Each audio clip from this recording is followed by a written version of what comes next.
I find that when I teach quilting, I think this is a subject matter that's often overlooked and pushed aside. Absolutely. Well, and also people, they kind of can get crazy pressing and they wonder why their patchwork is not matching up and doing all that it should. Exactly. So in this segment, I'm going to talk about pressing matters, all right? All right. So let's start with the iron. There's a trillion different irons out there, and people often ask, steam or no steam? Doesn't matter, because the way I press, it just doesn't matter. But I do use steam. Okay. Okay. And can I say I Yes. don't? There you go. Just let you know. And I don't because I just try to keep the water out of the iron so it survives longer. I don't like an incontinent iron. Right. You know what I'm talking about? Yeah. After a couple of months, it starts dribbling everywhere. So I just use a dry iron and I don't have that problem. I never have that problem, Ricky. Well, you have a better iron than I do, I suppose. Okay, and then the next thing I want to talk about is the ironing surface. Right. All right? You have a big thing of put the ironing board away, right? I do. The thing that you use that has the legs and you fold it up and so forth and put it away and take it out for clothes, to me, that's for clothes.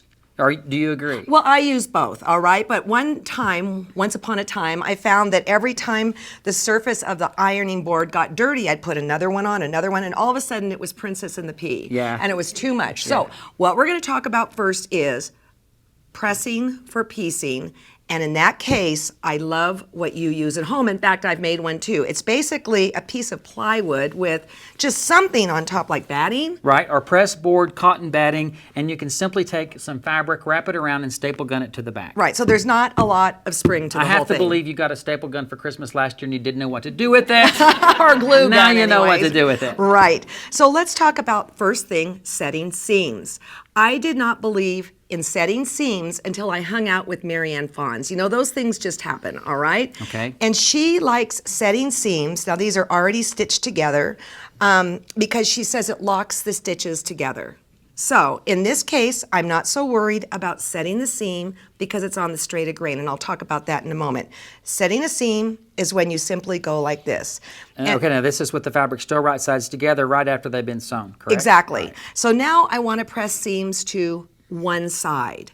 When I started quilting, I was told to flip it to the upside down side and just press towards the dark, dark, or generally, or whatever the instructions tell you to do. Sure, because there are Right. situations where it's the opposite. But if you do that, I can guarantee you that 9 times out of 10, you're going to get a tuck. A little pleat right there in the fold. So when I'm going from one side to another, what I'll do is I'll do from the top, all right?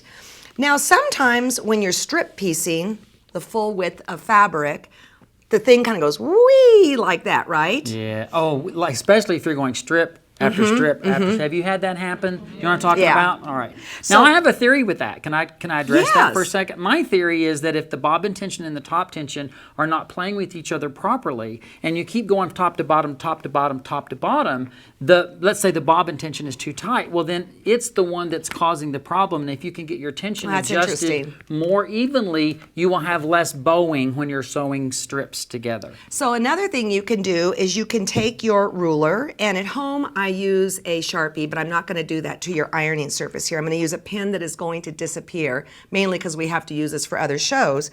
But you can go like this. Well, it would be nice if it were functional. It's okay. But then you can take your piece and align it onto that and get it nice and straight. Sure. Okay, so that's how I deal with straight seams. But now we have to, now pressing seams open. All right. I will press seams open if I have a block where I have more than 6 seams coming together. Yeah, that's a lot that That's you've a got lot. going on there. Right, so in that case, Show that again on the back side. yeah, there's a lot, all right? So in that case, I will press from the wrong side, and I will take my finger, and I will get in there, open it up. I'm a lefty here, That's right? all right, yep. And I'll come along like this and press open. Now the thing you have to keep in mind when you're pressing seams open is that your thread might show because you're going like this, and so you've got this going in between. Yeah, and that's a tension issue. If your tensions are not really secure and firm and not over tight, but if they're not tight, whenever you press them open, those stitches can pop open. And in addition, you might want to match the thread, colors. Even more carefully. Yes, and then I again go on the top. Okay, yay, that's how I do seams that are a straight of grain, all right? But now, what about if there are biases involved? And let's talk a little bit about what the bias is, all right? When fabric is woven, here's a full width of fabric. When it's woven, you have threads on the loom coming down this way. Those are the length grain. The length grain. Because this is the yardage. This is on the bolt. Yes, right? yes. And then you have threads that go across, whoo, like that. And that is how you get the salvage. And I think this can be confusing for people because this right now looks long. This Correct. looks long. Correct. But it's the width of the fabric from selvage to selvage. So Correct. this is the width. The length of this is only, what, 9 inches or 10 inches? Right. So what you need to know is that the length of the grain has... It's the strongest. It's very, very strong. Very little stretch. The cross grain, there's a little bit of stretch, you can see. But on the bias, you've got stretch like there's no tomorrow. Yeah, show that. Yeah, whoa.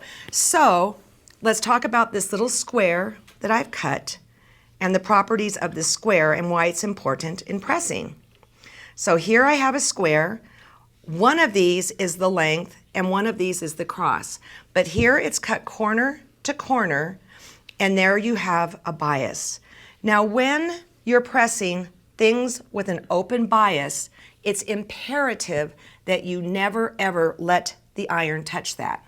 So here is a little piece that I've sewn together that is essentially this. So you've got straight, straight, and then you've got bias. Yeah, and you have bias where you sewed. Right. So you've got to be very careful sewing as well. Yes.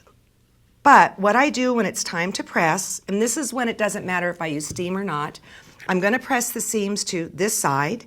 I'm going to take the iron and go up and off, and it's never, ever, ever going to touch the bias seams.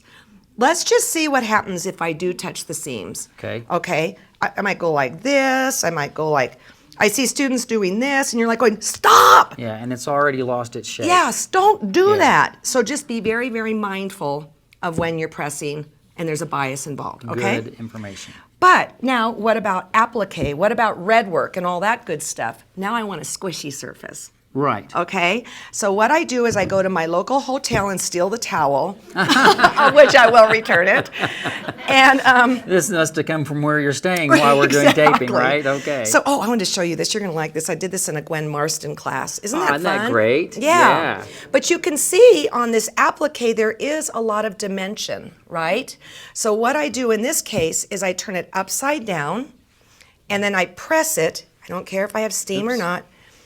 And the padding makes it so that your bias or your applique doesn't go squish. It Yeah. keeps its dimension. All right? I love that tip because most of you probably, you get the iron, you put it down on the fabric, and you're now getting really flat edges that are not going to quilt and then roll back up and be beautiful Right. and rounded. So this is a great tip. And then here's a red work that I'm working on right now. And again, I don't want those threads all smashed down, so I just go like this. So, as far as pressing goes, those are the things that I keep in my mind when I'm trying to tame the beast.